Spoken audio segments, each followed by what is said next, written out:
Now let's go to our final point in this segment. Thoughts on Daniel 9, 26 and 27. How many destructions of Jerusalem do you have in Daniel 9, 26 and 27? 2. You say, now wait a minute. Actually, there's 3.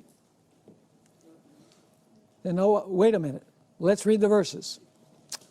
Daniel chapter 9, 26 and 27. Let's read the paragraph and then we'll go to those verses. We have reached the conclusion that the 2 halves of Luke 21, 24 describe 2 distinct tramplings of 2 different Jerusalems. The first half describes literal Jerusalem, trampled by the literal Romans. The second half of the verse describes the trampling of spiritual Jerusalem, that is the church, by spiritual Rome, that is the papacy. Revelation 11 verse 2 expands upon the second half of Luke 21 and verse 24. Now let's read Daniel 9, 26 and 27. You remember that God allowed it to the Jews how many weeks? 70 weeks. He says, I'm going to give you 70 more weeks of grace. This is your opportunity. And if you don't shape up, I'm going to ship you out.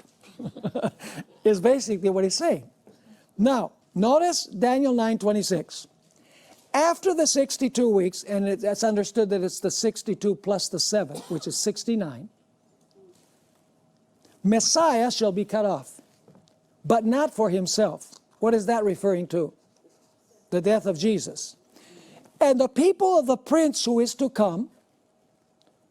Who are the people of the prince who is to come? Jews. The people are the Jews. And who is the prince? Jesus. Jesus. So did the people destroy their own city? Yep. And the people of the prince who is to come shall what? Destroy the city and the sanctuary. Which city and sanctuary? So at the end of the 70 weeks, what was going to happen? Eventually Jerusalem and its sanctuary was going to be what? Destroyed. When was that fulfilled? In the year 70. And then it describes what it's like. The end of it shall be with a what? With a flood. Till the end of the war, desolations are determined. So you have the word desolations are determined. Then he shall confirm a covenant with many for 1 week. Goes back to talk about the final week. But in the middle of the week he shall bring an end to sacrifice and offering. And now it refers once again to the destruction of Jerusalem. And on the wing of abominations shall be one who makes what? Desolate. Does Matthew 24 refer to the Roman armies as the abomination of desolation? Absolutely. So, but in the middle of the week he shall bring an end to sacrifice and offering, and on the wing of abominations shall be one who makes desolate, even until the consummation which is determined is poured out on the desolate. Now these verses describe the trampling of what? Literal Jerusalem in the year 70. It is significant that the words abomination and desolation appear in Matthew 24 and verse 15, and they reappear here. It is probable that Daniel 9, 26 and 27 not only refers to a future desolation of literal Jerusalem in the year 70, but also to the subsequent desolation at the end of time. This seems to be the case because the plural form desolations means more than one desolation. Thus, plural form implies more than one desolation. If this is the case, then the first part of Daniel 9:27 depicts the first desolation of literal Jerusalem in AD 70, as does the first part of Luke 21 verse 24, while the second part of Daniel 9:27 describes the desolation of what? Of spiritual Jerusalem that Jesus described in the second part of Luke 21 verse 24. Matthew and Mark, now listen carefully, Matthew and Mark referred to this period as the what? As the tribulation.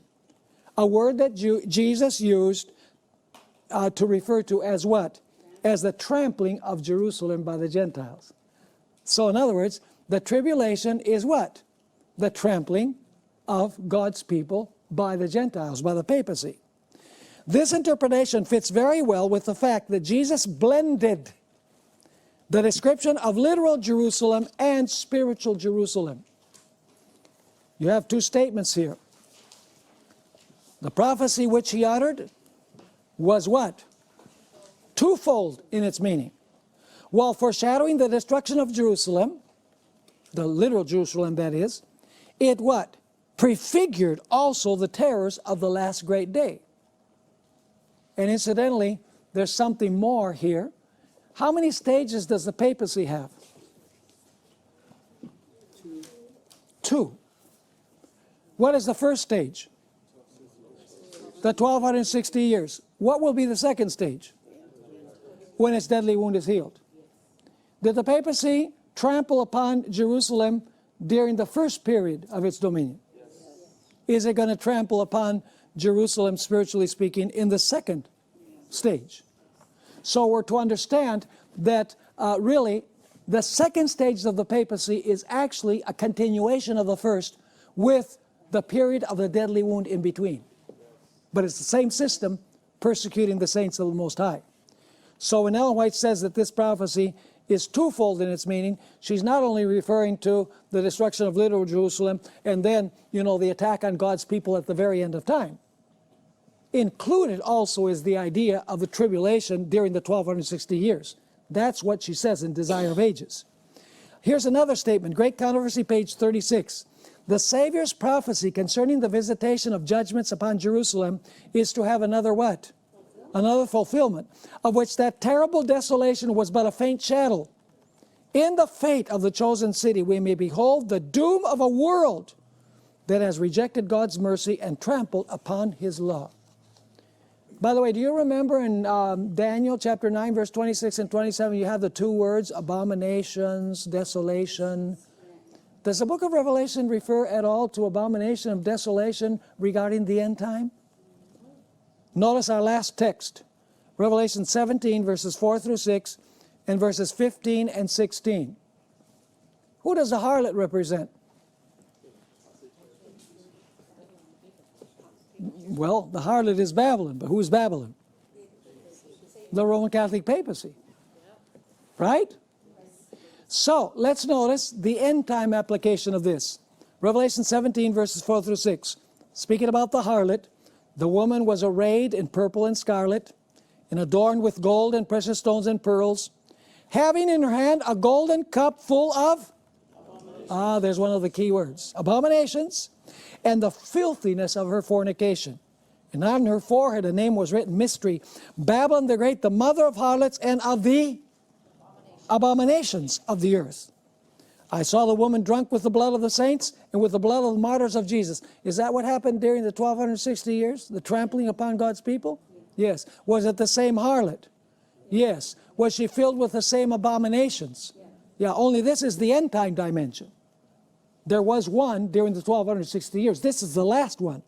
It continues. When I saw her, I marveled with great amazement. And then notice verse 15. What's going to happen to the harlot? Because of her abominations, what's going to happen? She will be left what? Desolate. Incidentally, do you know what the abomination of desolation means? It means because of the abominations, desolation will come.